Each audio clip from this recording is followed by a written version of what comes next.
everything there is a season and a time for every purpose under heaven. A time to be born, a time to die, a time to plant, a time to reap, a time to kill, a time to heal, a time to laugh, a time to weep. To everything there is a season and a time for every purpose under heaven. A time to build up, a time to break down, a time to dance, a time to mourn, a time to cast away stones, a time to gather stones together. To everything turn, turn, turn. There is a season, turn, turn, turn. And a time for every purpose under heaven. A time of love, a time of hate, a time of war, a time of peace, a time you may embrace, a time to refrain from embracing. To everything there is a season and a time for every purpose under heaven. A time to gain, a time to lose, a time to rend, a time to sow, a time to love, a time to hate, a time for peace. I swear it's not too late. To everything there is a season and a time for every purpose under heaven.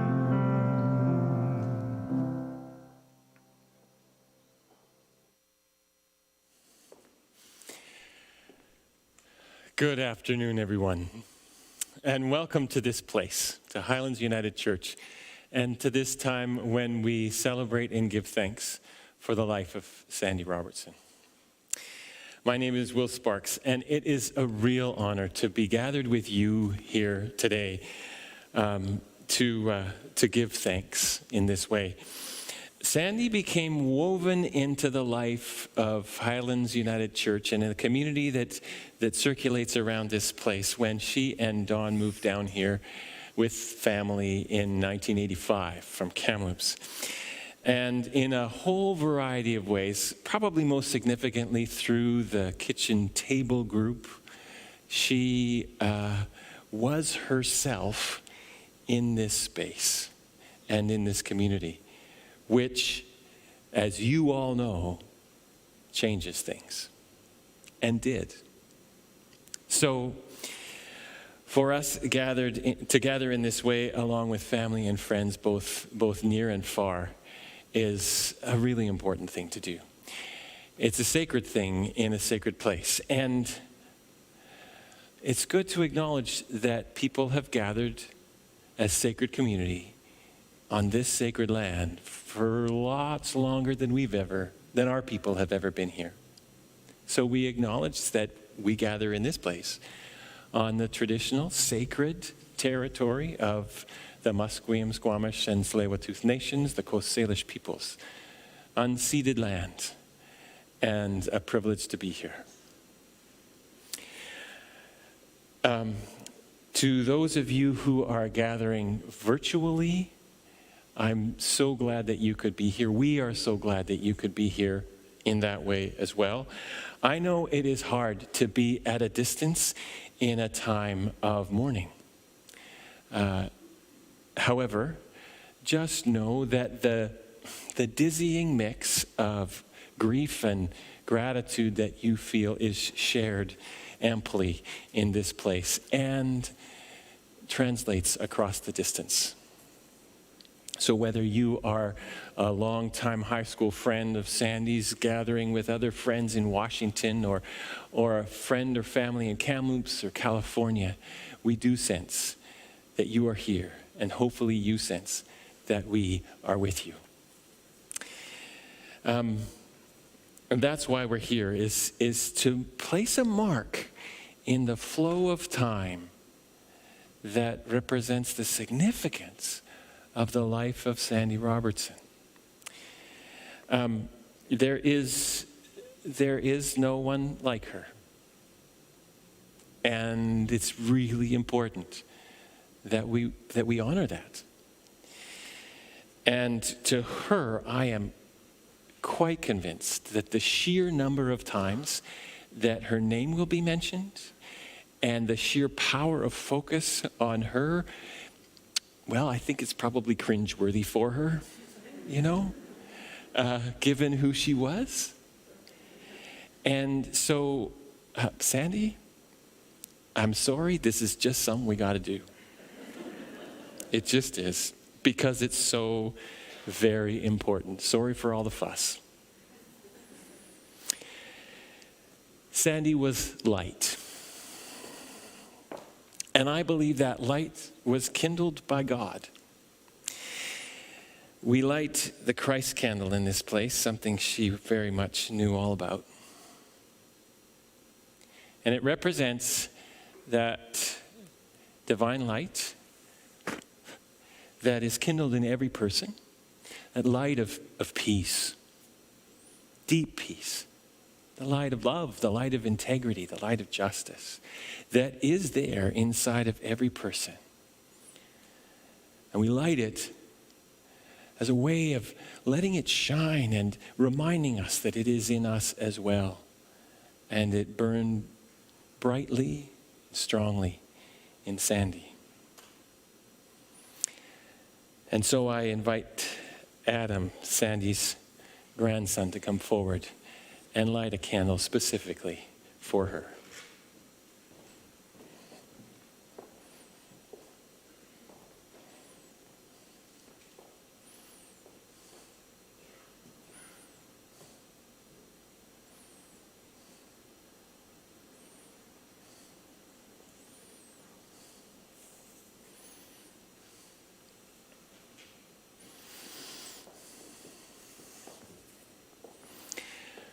So now the fiddle group that Sandy played with and loved so much is going to begin to lead us in a song that is really important in the life of the Robertson family back in Kamloops for years and years.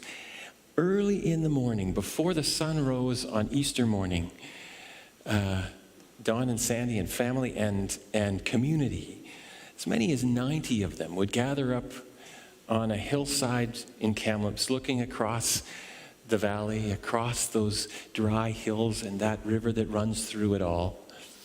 And when the sun rose on Easter morning, they would sing, "Morning has broken." On Resurrection Day, they would declare, "Morning is broken." And so we do too.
Good it is to hear voices raised in song in this place again. I am so grateful for that. I know you are grateful for that. It's so wonderful to gather in this place, in this room, online, together to lift up and celebrate the life of this one who has been so dear to all of us. My name is Ken Irwin, and I have been asked by Don and his family to shepherd along this gathering celebration. They actually asked me if I would be the MC. So, willkommen, bienvenue, welcome. I'm not going to sing, it's all right, don't worry about it. But please know I am so deeply honored to have been asked by Don to do this and to celebrate Sandy's life here. I was on the search committee in 1985 when we called Don and Sandy from Kamloops down here to North Vancouver to Highlands United Church. And I know Joanne and John actually have never forgiven me for that. But it was a wonderful thing for this church congregation to have Sandy and Don and John and Joanne as a part of this church community.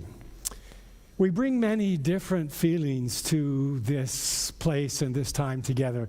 Feelings of loss of this one that we have loved so much and whose smile and gentle spirit has been a part of our life and we miss so much. Feelings of regret for the words that we weren't able to say and unsaid goodbyes. Feelings of gratitude for so many wonderful memories that are held tightly in our hearts, and feelings of relief that Sandy's debilitating illnesses are now past and she rests in peace. Feelings of thankfulness that our lives were touched by this truly beautiful person.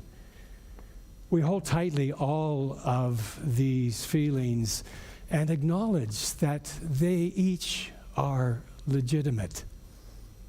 So we take this time to tell stories and to hear music and share memories together, to console and to be consoled, to laugh, to cry, to just spend this precious time together remembering Sandy Robertson. Each of you have had your own special relationships with Sandy, and you will always carry with you the memories that you grew and knit together in your lives. As I remember Sandy, I think of someone who was always so very present with whoever she was with. I think of her beautiful, gentle smile and spirit that was always seemed to exude love. I think of her quiet strength and her resilience, her profound sense of fairness and deep desire for peace in this fragile world in which we all live. There is a group of women, many of whom are here in this room, if not all, Will mentioned earlier, and they're called the Kitchen Table Group. And Sandy pulled them together during her early years here at Highlands, and they are still together 35 years later. And I asked Jeannie White about this group, and she said this to me. Sandy was the initiator of the Kitchen Table Group. She did this in response to an invitation from the National Church to write a theology of peace, which we did, taking the full year from September, I think it was 1987, to May of 1988. Sandy put together a paper from all our notes and called it Kitchen Table Crumbs and presented it in church one Sunday morning. We enjoyed the process and each other so much we simply continued meeting. At times we did Bible study, we talked about books, and eventually we realized we simply loved to get together, to share our lives, to talk, laugh, cry, and explore ideas. And we deeply miss Sandy's thoughtful presence and her wry humor. Although their lives were pulled away from Highlands, which is what happens in a life of ministry, Sandy always stayed closely connected to this remarkable group of women, and they to her. The love and friendship was deep and far and wide. And before Dawn and Sandy came to us here at North Vancouver, as Will said earlier, they lived in Kamloops for about 10 years. And it was a precious time in their lives. Now, I know that because Don spent the first 5 years of his ministry with us talking about Kamloops.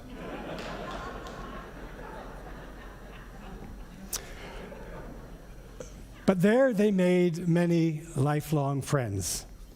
Joe Mary and Bob Hunter are two of those friends, and they are with us today from Kamloops. And I would like to ask Joe Mary if she would come up and share her memories of Sandy with us.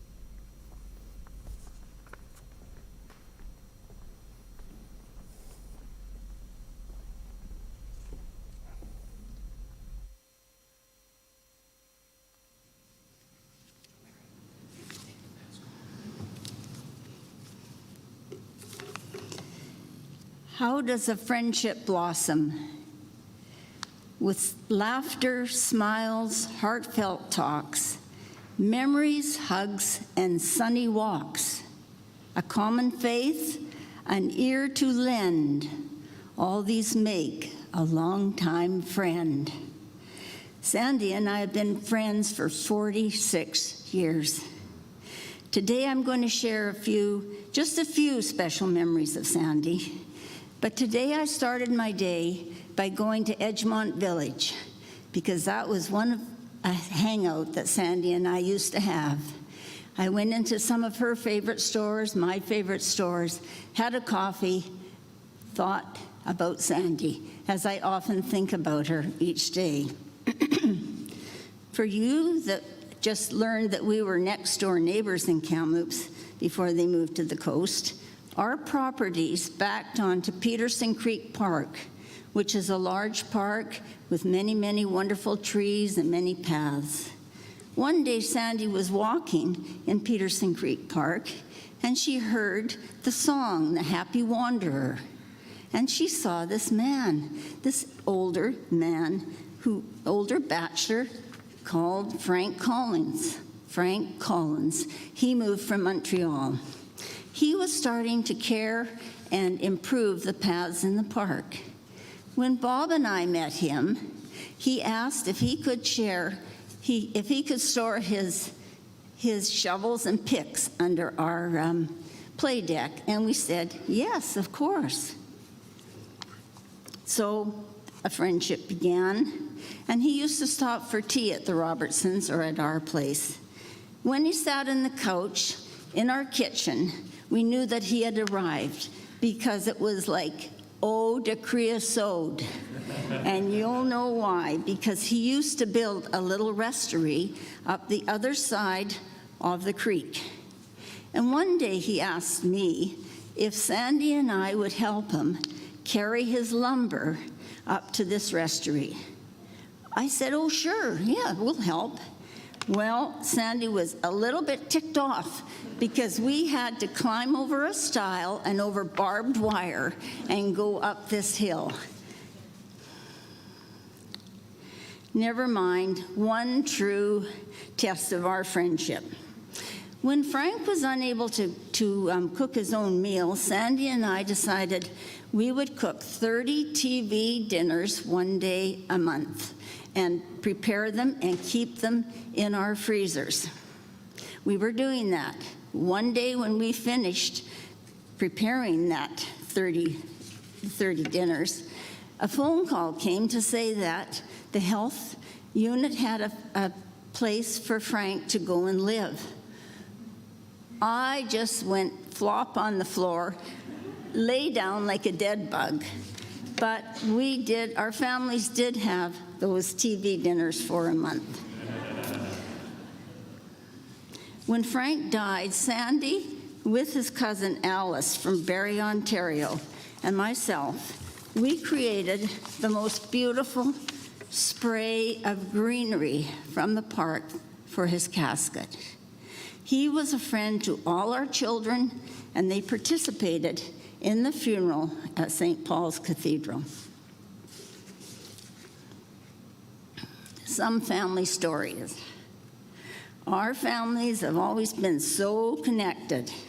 Melissa, Judy, Jamie, and Joanne.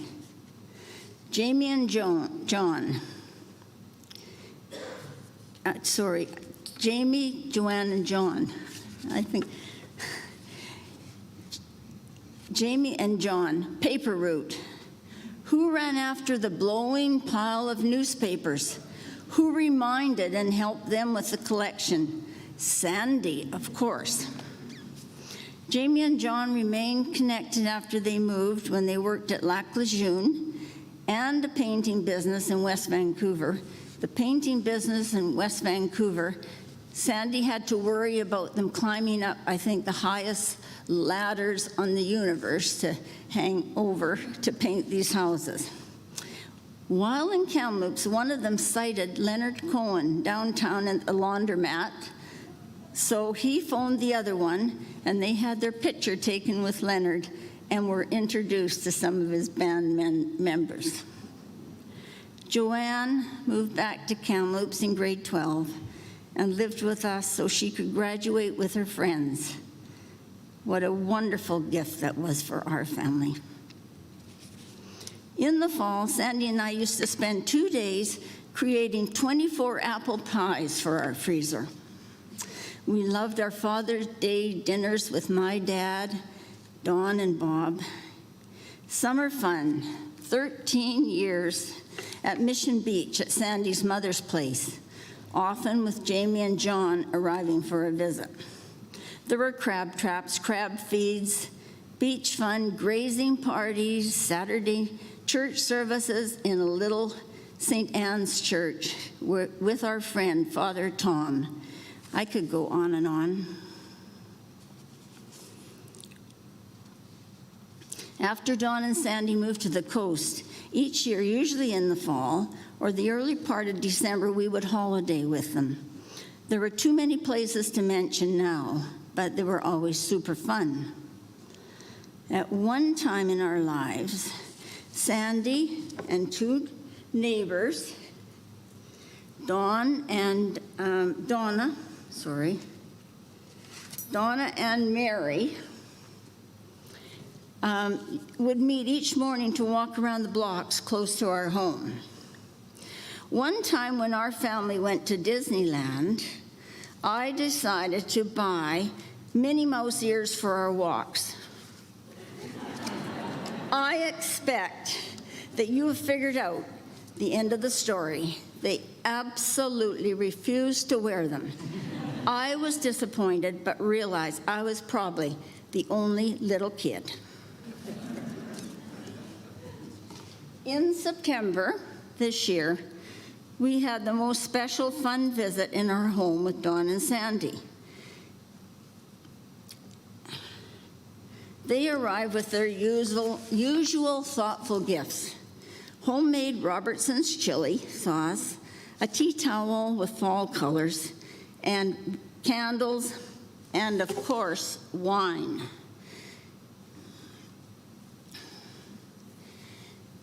Sandy gave me this lovely pillowcase embroidered with 3 butterflies.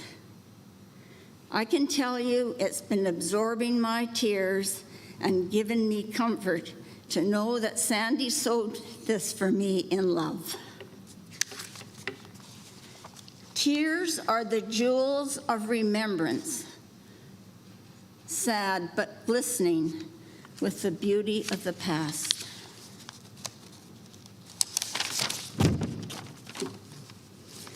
I have a little story to share with you, given to me by a friend who cared with a person in hospice.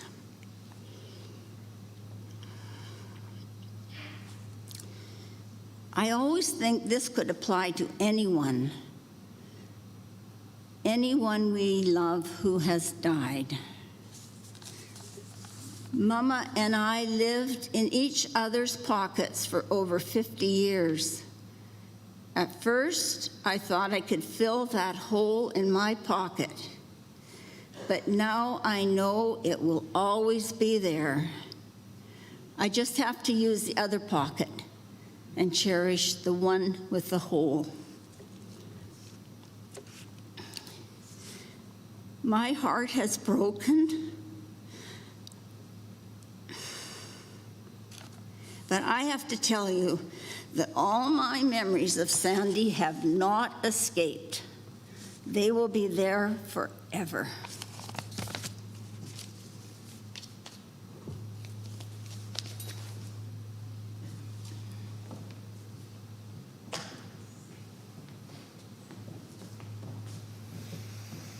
Thank you, Joe Mary, for those. I think you could wear the ears throughout the service if you so chose.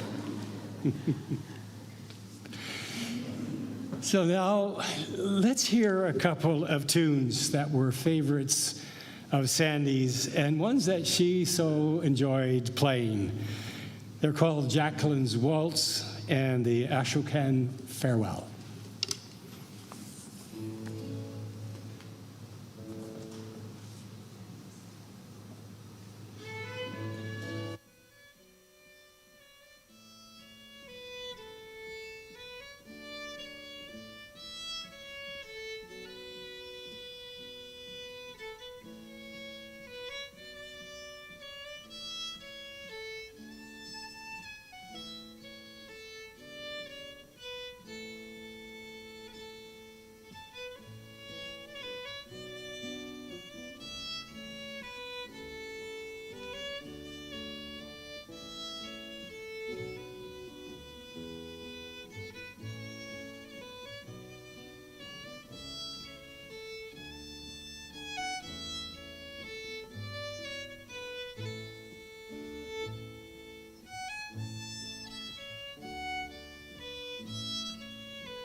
For me personally, and some people in this room, it's so delightful to hear Janice playing the violin.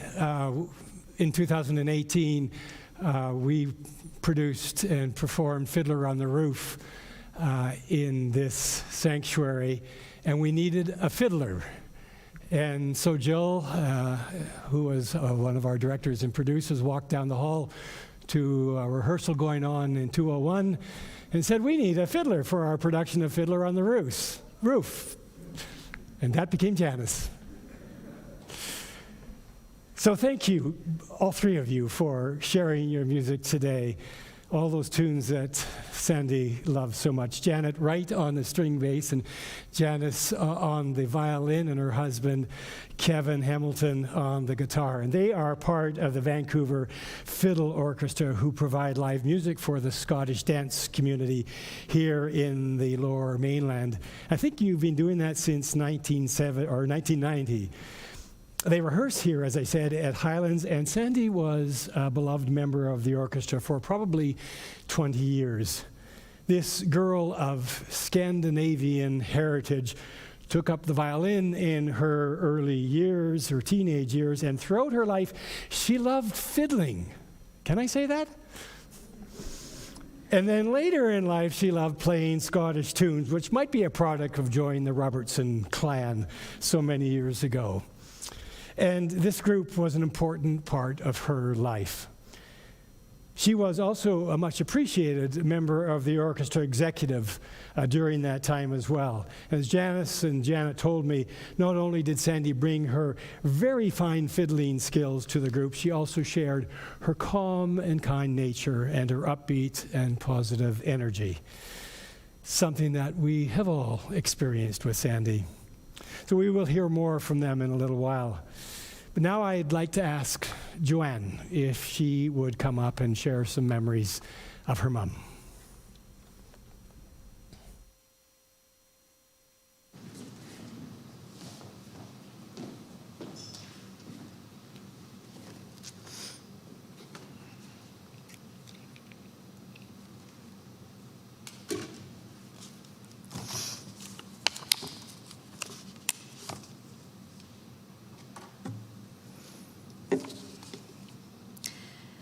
Daughter, wife, partner, mother, sister, mother-in-law, grandmother, aunt, great-aunt, friend, backdoor neighbor, sleuth, beach bum and beachcomber, swimmer, musician, baker, pie maker, cook, activist, peacemaker, gardener, bookworm, grammar police, collector, lover of libraries and maps, teacher, CBC, PBS superfan, proud dual citizen, cheerleader, community builder, my beautiful mom.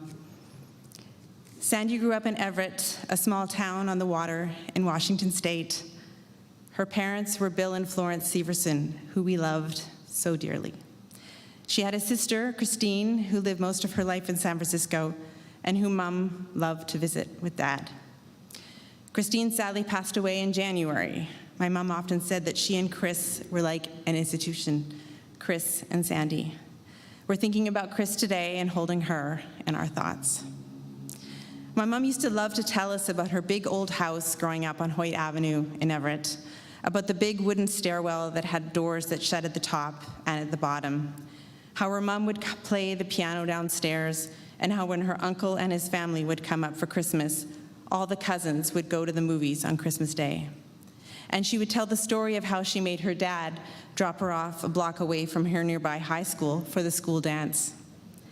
She made friendships at those high school dances in Everett, friendships that lasted a lifetime. Marianne, Judy, Jack, Pat, Diane. From Everett, she went on to study at Linfield College in Oregon, where she studied English literature and expanded her friend group once more, Mary Lee and Susan. Then on to a University of Washington, where she got a degree in education. She became a teacher, and she was a natural at it, and settled in Seattle, where she eventually met my dad, the love of her life, and of course, she was the love of his. But not before he let her get away. My grandparents didn't hide their disappointment when she left for Hawaii in 1965, alone. My mom dreamt big and ended up teaching at Punahou High School. Hawaii was the place that stole her heart. But my dad's pull must have been stronger as he sent her, by mail, the now iconic engagement ring, an aquamarine, and asked for her hand in marriage. She said, yes. For her wedding, she had birds of paradise flowers brought in from Hawaii, a luxurious request for someone so practical like my mother, but it reflected her deep love for this special place. She taught middle school in the turbulent, groundbreaking 60s in Berkeley, California, where she and my dad found their footing in the civil rights movement, and they never looked back. She was kind and compassionate. When she saw a need, she quietly rolled up her sleeves and got busy. In 1969, just after arriving in Canada and having me, she got together with some other moms in Richmond and created the Carefree Society, a playgroup for children with special needs that offered respite to their parents. It's still running to this day. Not long after we moved to Kamloops in the 1970s, my mom couldn't figure out why local grocery stores didn't carry local produce. Think globally, act locally, she always said, and paired up with friends to create the farmers market, where local farmers could come and sell their produce. It's still running.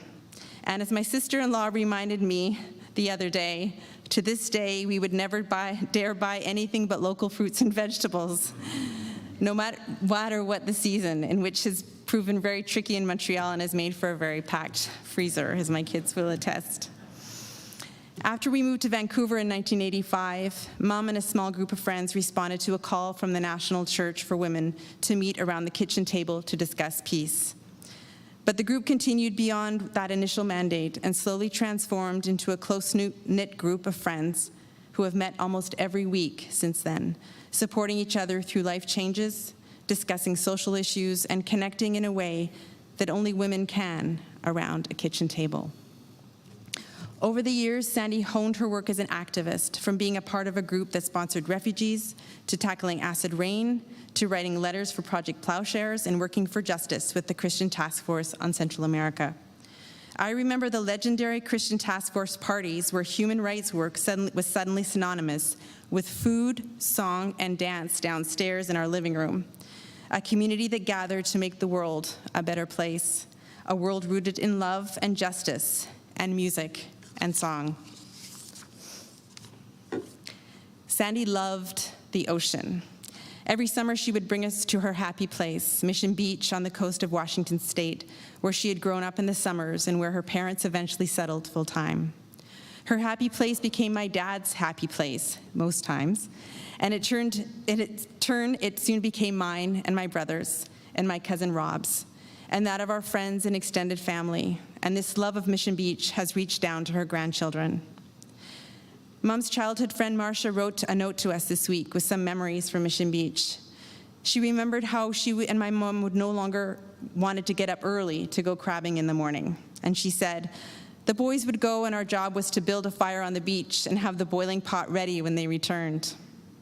And Marcia also remembered and said, Sandy and I were always trying to perfect our water ballet, arm strokes, legs high and straight in the air, diving off the Soli raft, water skiing with one ski up in salute as we double skied. Mom and I used to do handstands in the water, and then we got Ella doing them too, and sometimes we would throw in an improvised synchronized swimming move and push off each other with our feet, still a natural impulse for the kids and I whenever we're in the water. Growing up at the beach, my mom would always let us run into the cold water at night with our clothes on. We had campouts on the patio, set up tents, got the water going for crab that my dad and brother would catch in the crab trap, set up beach fires to roast marshmallows and hot dogs with our beach pals. It was the best, and she made it the best. And she loved to row. One year my dad bought her a rowboat all her own.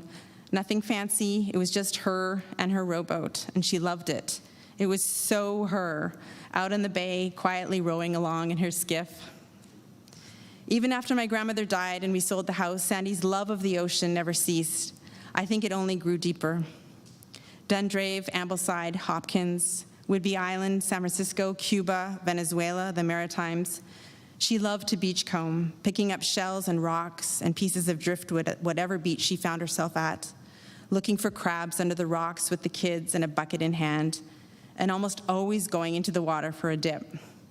"It's glorious," she would yell, or most often, "It's nice, what's your in?" our family anthem for getting into any cold water situation. More recently, it was harder for her to get to the sea, but she treasured the ever-changing ocean views from her home in West Van.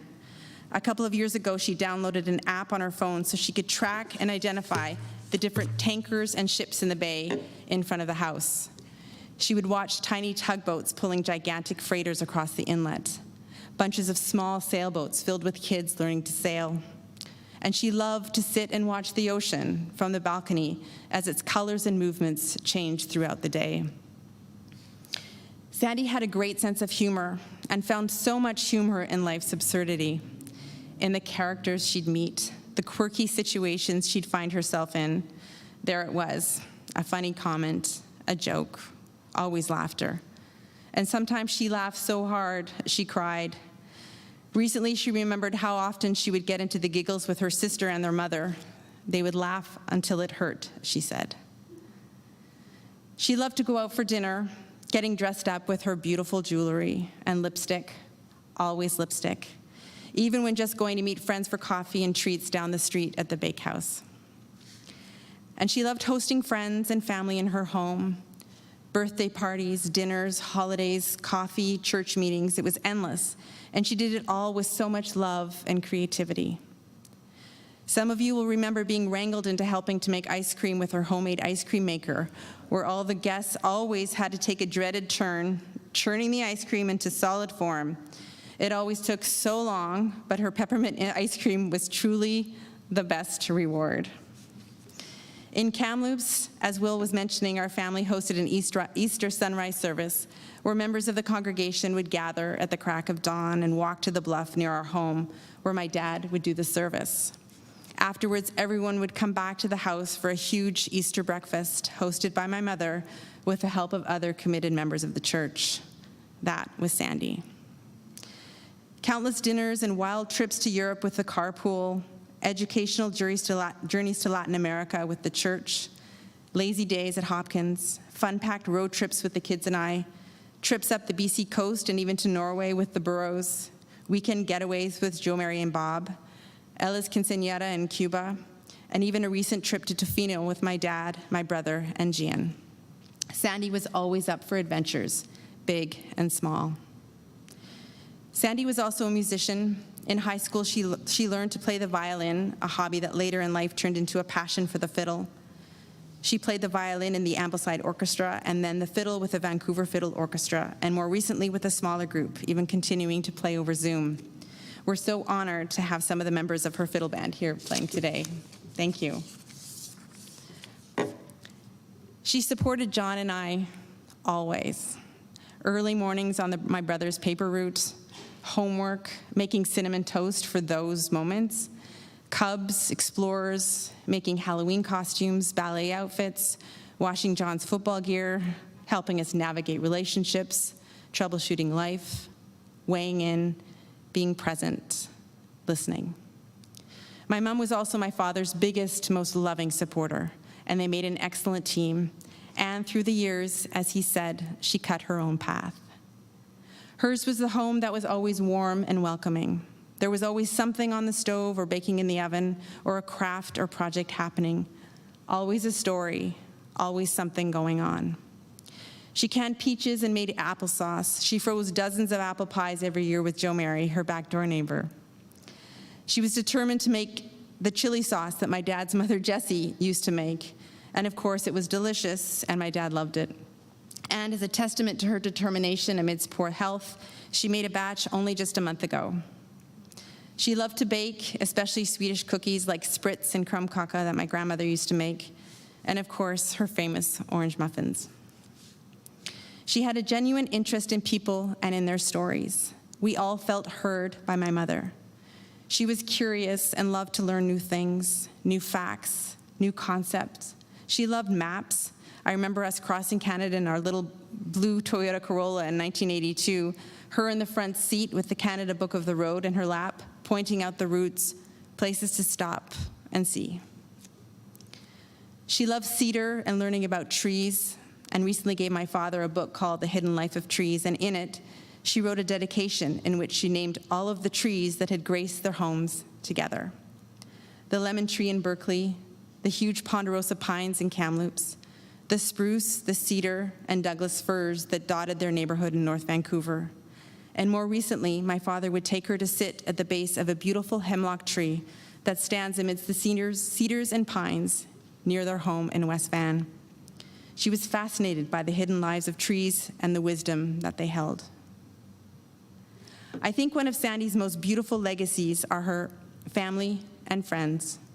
She created community wherever she went. She was the center of so many brilliant circles.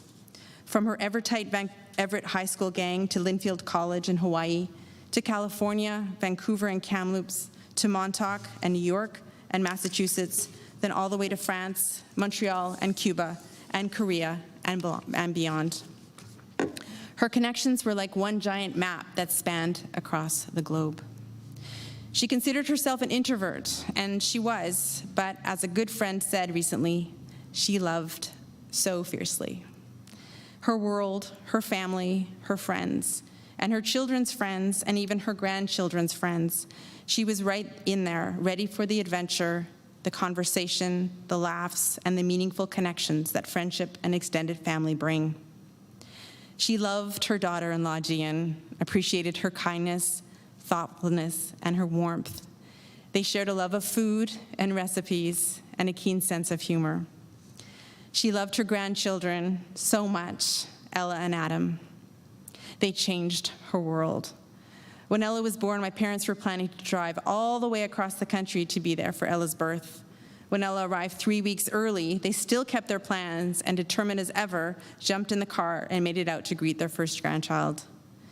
She made cookies, she sewed pajamas and special pillowcases and towels. She made beautiful photo albums, kept in touch with them through text, read books with them, sang to them, and over the many years, shared many, many lost and found stories. And if I'm honest, we're actually really sorely missing her sleuthing right now for a lost item that we've in the apartment that we're looking for. Sandy faced a lot of health challenges over the years, but wow, did she ever rise to the occasion. The kids and I remember leaving Mission Beach a few years ago, all of us cramped in the back of the car. We couldn't have stuffed anything else in there. It was a typical Robertson road trip, but oh boy, did we laugh. She was having leg issues and had propped her leg up in the middle of the front seats, and although she clearly needed medical attention, she insisted on making a detour to see her friend Pat Sayer's art show. She saved the trip to the hospital for afterwards, painting in hand. My friend Sarah remembers a visit to Montreal when my mom was in a sling. It was around election time, and Sarah reminded me how she saw Sandy beetling up the street to the corner cafe in order to catch a glimpse of Green Party candidate Elizabeth May. It was a slinger bus situation. And this past New Year, she spent the morning in the hospital, but somehow made it home and found the strength to bring in the new year, playing Old Lang Syne on the violin with my dad on the piano. Sandy's determination to enjoy life no matter what is something I so admired in her. Her nuanced positivity and looking for the silver lining is an incredible legacy. Her love of community, her impulse to always work for peace, to reflect, to learn, to laugh, and to make music in spite of it all. She lived life with grace. I am heartbroken for all of us and for you, Dad. Your love story with Mom is truly magnificent. She loved you so much, and I know your love for her goes beyond words and beyond her physical being. The love that you and Mom shared has touched the world around you so deeply. It's a contagious love, a profound love that has been graciously and so thoughtfully returned to our family over the past couple of weeks as we all move through the grief of losing the center of our circle. Cards, meals, calls, texts, visits, email, meaningful conversations. We are so grateful. I hope that these communities that you and Mom have built over your lifetimes will continue to be a touchstone for us all as we navigate this loss. From an ending to a transition to the next adventure, the ultimate liminal space, and that we will be able to lean into that magnificent love that you and Mom have had, the love that has spilled out into all of our lives. Mom's love and understanding, her values, her humor, her gentleness, her determination, her love of the sea, her curiosity for the world, her passion for friendship and justice, and her grace live on in you, Dad. in John and I, in Gian, in Ella and Adam, in our extended family, and in our beautiful community of friends. She is everywhere. Let us remember her with grace.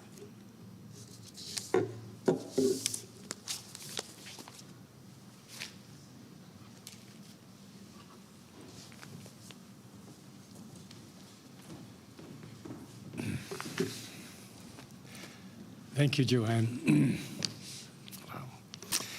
So now I would like to invite up Joanne's daughter and Sandy's granddaughter, Ella, who has a poem for us.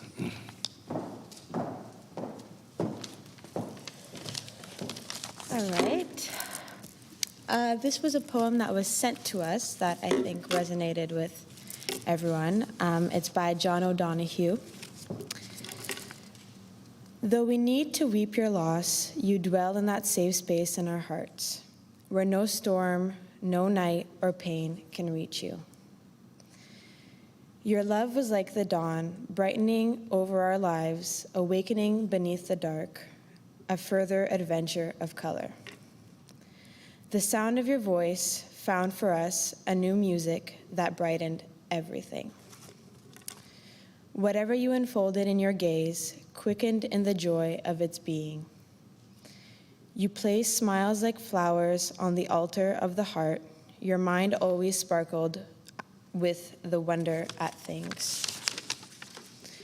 Let us not look for you only in memory, where we would grow lonely without you. You would want us to find you in presence, beside us, when beauty brightens, when kindness glows, and when music echoes eternal tones. When orchids brighten the earth, darkest winter has turned to spring. May this dark grief flower with hope in every heart that loved you.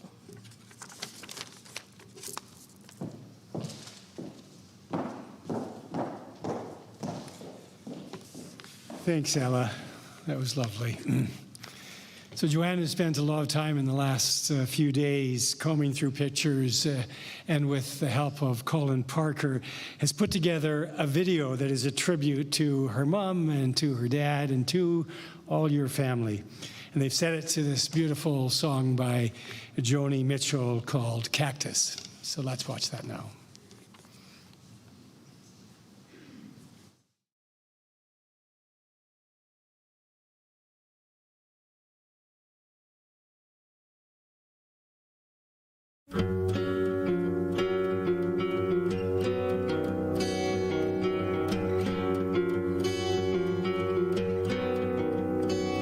There's a man who's been out sailing in a decade full of dreams, and he takes her to a schooner and he treats her like a queen, bearing beads from California with their amber stones and green. He has called her from the harbor, he has kissed her with his freedom, he has heard her off to starboard in the breaking and the breathing of the water weeds, while she was busy being free. There's a man who's climbed a mountain and he's calling out her name, and he hopes her heart can hear 3,000 miles he calls again. There beside him, he can miss her just the same. He has missed her in the forest while he showed her all the flowers, and the branches sang the chorus as he climbed the scaly towers of a forest tree, while she somewhere being free. There's a man who sent a letter and he's waiting for reply. He has asked her of her travels since the day they said goodbye. He writes, wish you were beside me, we can make it if we try.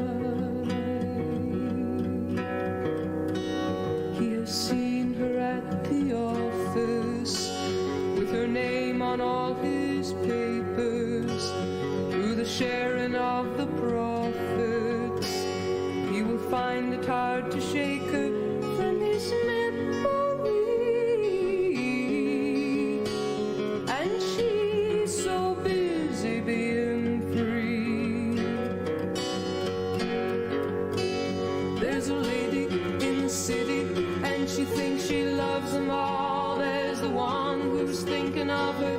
There's the one who sometimes calls. There's the one who writes her letters with his facts and figures scrawled. She has brought them to her senses. They have laughed inside her laughter. Now she rallies her defenses, for she fears that one will ask her for eternity.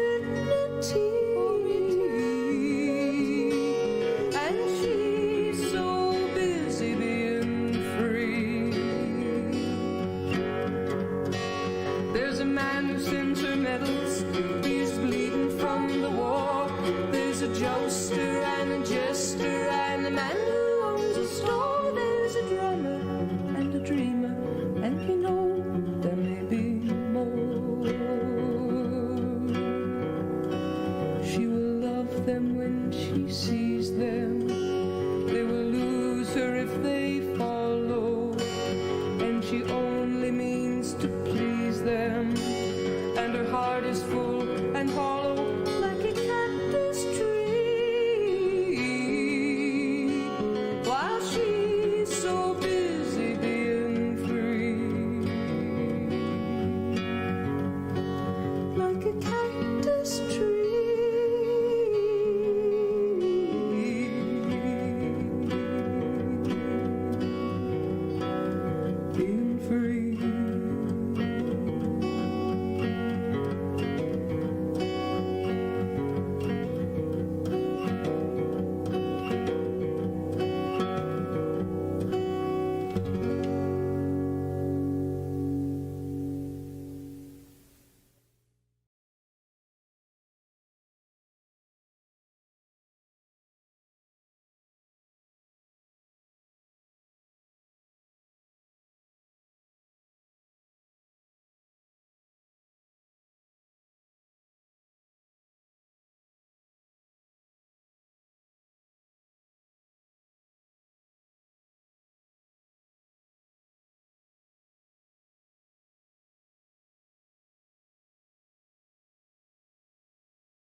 I flee from your presence. Oh, there's an exclamation mark. I get the hint. If I ascend to heaven, you are there. If I make my bed in Sheol, you are there. If I take the wings of the morning and settle at the farthest limits of the sea, even there your hand shall lead me, and your right hand shall hold me fast. If I say, surely the darkness will cover me, and the light around me become night, even the darkness is not dark to you. The night is as bright as day, for darkness is as light to you. For it was you who formed my inward parts. You knit me together in my mother's womb. I praise you, for I am fearfully and wonderfully made. Wonderful are your works. That I know very well. My frame was not hidden from you when I was being made in secret, intricately woven in the depths of the earth. Your eyes beheld my unformed substance. In your book were written all the days that were formed for me, when none of them as yet existed. How weighty to me are your thoughts, O God. How vast is the sum of them. I tried to count them. They are more than the sand. I come to the end, and I am with you still.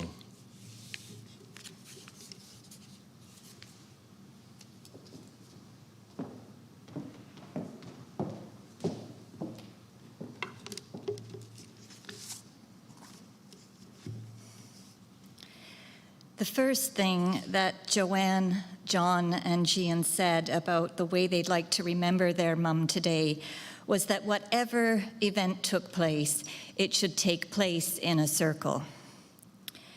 Everyone agreed that Sandy's life should be celebrated that way.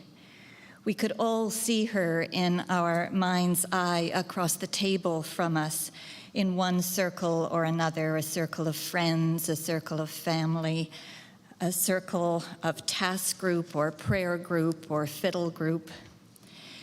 We can picture Sandy in a circle because she lived so much of her life there in that shared space of teaching and learning and attentive listening. It's where she shared her life with us and where her own life flourished. But more than that, I think Adam and Ella and Dawn conjured a circle for us because a circle has a deep grammar of wholeness and belonging. It is a symbol of completeness, fullness, and love, of everything that is seasonal and cyclical, everything that lives and dies, everything that belongs to life and the mystery we call God. And all of that is what we are celebrating when we remember Sandy. We are lifting up and giving thanks for a life lived whole, as Sandy's life was. And we are celebrating the way Sandy's life lived whole was lived for the sake of the whole, for the sake of our shared wholeness in community.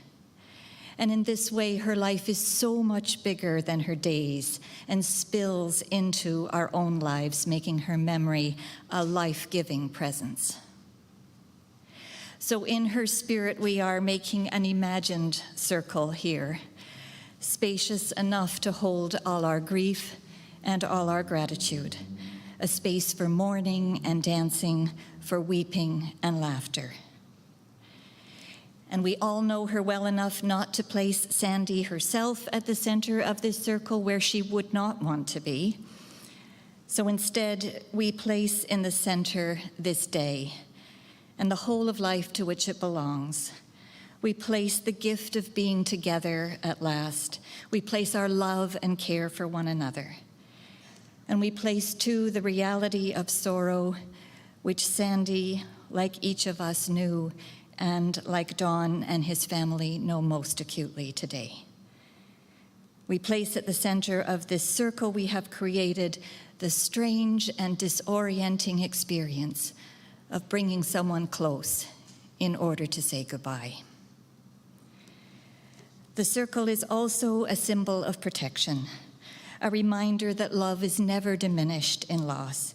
It is the symbol of what is strong and enduring, the way love is strong and enduring, so we can trust that no amount of heartbreak will break us forever. Sandy's full and beautifully generous life was marked by her intelligence, loyalty, and determined spirit. She modeled with great humility and even greater openness, warmth, and love. And perhaps above all, Sandy's life bore witness to what it looks like to become what we do. In this way, her whole life was itself a teacher. In opening her home and her table, she became in herself a safe haven and an advocate. In loving her friends and her family, she shed judgment and embodied encouragement and praise. In falling in love with life itself, its beaches and forests, and gardens and seascapes, she became a defender of life, of justice and peace and the protection of the planet. Sandy's beauty stemmed from this exquisite integration of being and doing. We see in such people a flicker of what Christians call the kingdom of God, the indivisibility of justice and joy. And by this, I don't mean that Sandy was merely a good-natured activist. She was that. In fact, that's how I met her and wanted to follow in her footsteps. But what I mean is that she was someone who so sided with life that what she did to defend life and what she did to celebrate life were equally and inseparably full of love. The campaign and the fiddle, the cradle and the peace march. This week we enter the season of Lent, the beautiful, slow season which offers itself to us every year of our lives and creates a container for all our sorrows, worries, and regrets. How timely for us that the deep purple cloths of mourning give themselves to us in the weeks ahead and lead us unhurried into the promise of new life, even without denying the reality of death. This liminal season when past and present, presence and absence, holding on and letting go, slowly braid themselves into an unbroken circle of wholeness. In the evenings Dan and I spent with Don immediately after Sandy died, I heard him say 3 things that belong in this circle of remembrance. In telling us about the last morning he spent with Sandy in the hospital, Don said, she said, "Come and have breakfast with me." And they ate together that morning. And reflecting the next day on what the last few months and days had been like for Sandy, Don said, "I loved her so much, but I couldn't save her from this." And on the 3rd night that we were there, Don answered the question about how best to support him in his grief by saying, "The best way to support me is to be with me." Now, I don't usually parse people's words for themes of the gospel, but those 3 illustrations of companionship, compassion, and accompaniment echo a fairly central story in our tradition, a story written across lives and communities like the one Sandy lived and the ones she created. The Easter story is true not because it's gospel, but because it's lived.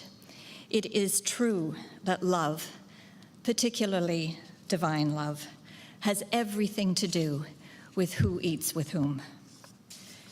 And that love, including divine love, loves even what it cannot save. And that love, maybe uniquely divine love, takes on the flesh of friends. Sandy's life told this same true story about the power of love over and over and over again. Sandy made her life a hospitable table for strangers and created community out of every kitchen she knew. She worked for justice not in order to win peace, but because she loved and sided with life. She was a friend, companion, partner, sister, mother, daughter, Nana, embodying love in her bright blue eyes and her beautiful, once strong limbs. Her whole life, far bigger than her days, told this familiar and holy story of love, of sharing bread, of companioning suffering, and of life-saving friendship, a story of welcome, justice, and joy. Sandy's beautiful life rings true and full, held in the great circle of life, the great story of love to which she and all here with her, absent and present, eternally belong. Amen.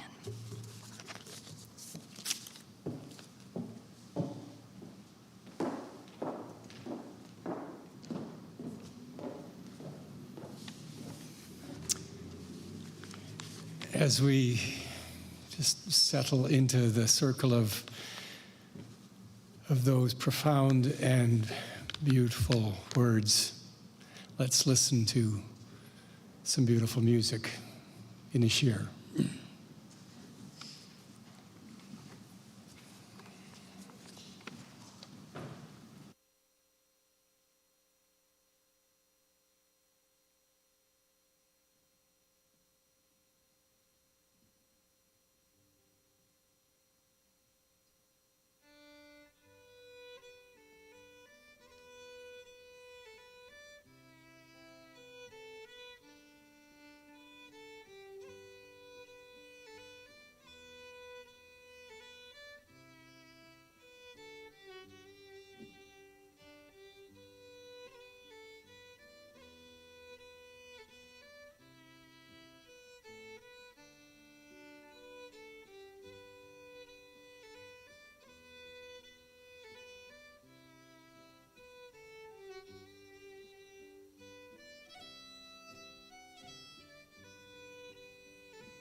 Thank you.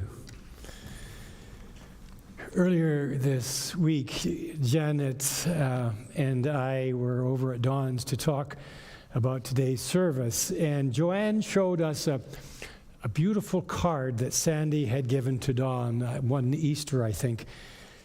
And the words went like this: "The most visible creators I know of are those artists whose medium is life itself. The ones who express the inexpressible without brush, hammer, clay, or guitar. They neither paint nor sculpt. Their medium is being. Whatever their presence touches has increased life. They see and don't have to draw. They are the artists of being alive." I know Sandy gave this card to Dawn, and it so rightly describes him too. But how aptly it expresses the essence of this artist of life known to us as Sandy Robertson. Would you pray with me? Gracious and loving God, giver of life in all its wonder and variety and beauty, thank you for the life of Sandy Robertson. A life filled with both joy and sorrow and laughter and tears and pleasure and pain, all the stuff of life. A life lived with grace and dignity and curiosity, and a faith that began being kind and generous and welcoming of all is a good thing. We miss her deeply, but trust that she lives on beyond the far horizon in a place of wholeness and health, absorbed into the holy mystery that will embrace us all. Our sorrow is real, our sense of loss is great, but we are blessed by memories of a life lived with such joy and graciousness and hope. Loving God, be present with Dawn and Joanne, Ella and Adam, John and Jan, as they live in and move through the grief of losing one they loved so very deeply. Give them strength to face this new future, and may they know that your deep and intimate and abiding love is with them always. And may each one of us live our days as Sandy did, with courage and hope, with dignity and love, with laughter on our lips and peace in our hearts. We pray this in the name of the one who draws the circle wide. In Christ's name, amen. So now I would like to ask John if he would come up. Or not.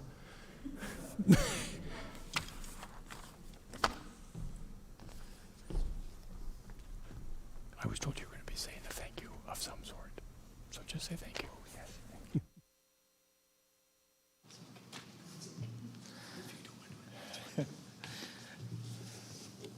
It was funny. I was been so caught up with this whole thing.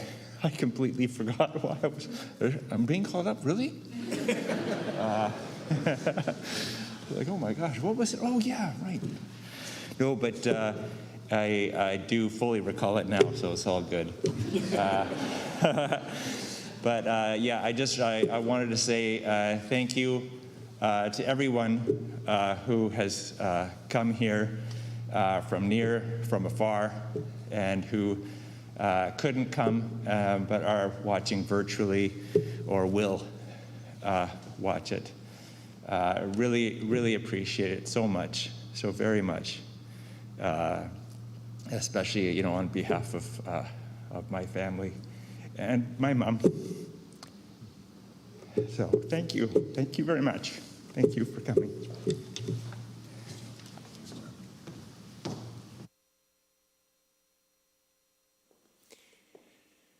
Would you please stand with me as we prepare to leave this place and this time together? I just wanted you to know that the family has placed a guest book in the welcoming space that they'd love you to sign. And there's also some pieces of paper and some markers on tables in the welcoming space. If you want to write, draw a message on those pieces of paper, that is available to you, and they love that if you so wish. Will you join me now in prayer? O God, source and author of our life, you only are immortal. We are mortal, we are formed of earth. Our lives are limited. These are the foundations of life you laid. This is the container, the circle that you created at the beginning of life. This is the foundation upon which we live our lives. We are born. We are given to each other and the world. And so into your hands, great source of all life, we commend our beloved Sandy. You gave her to us, and we are so grateful. We now let her go into the company of the saints who have gone before her in peace, in love, in faith. Receive her into the arms of your love and life that has no end, where there is peace, deep peace, now and forever. Amen. We go now in peace. And as we do so, I would invite you to offer one another a sign of God's peace, and then we will sing together one of Sandy's favorite songs of hope and strength, There'll Be Sunshine in the Morning. But before we do that, I invite you to offer each other, turn to each other and offer each other a sign of God's peace in whatever COVID-safe way is appropriate for you. This way, however, and then we will sing.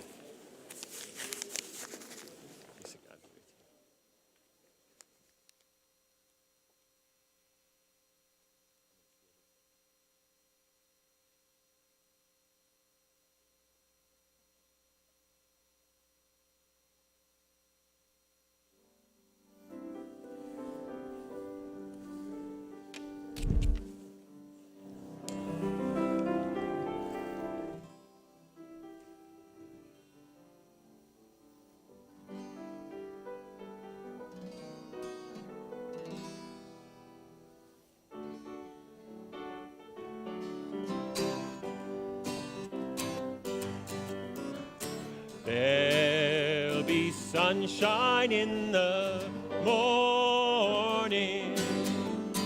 There'll be sunshine in the morning.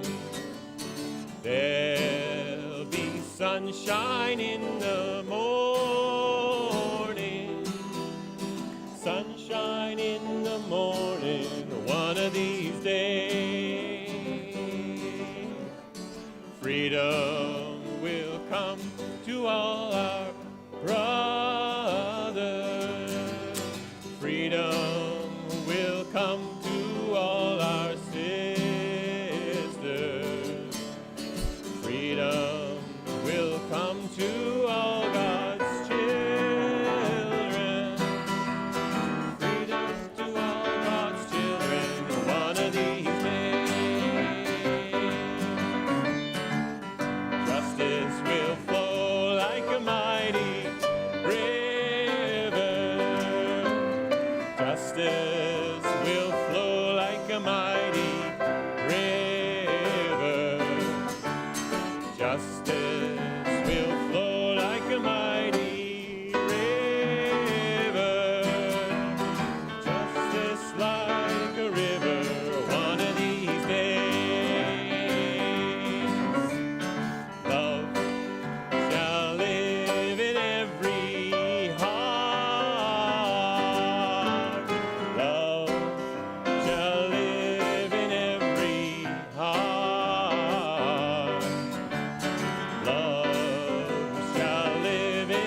welcome to every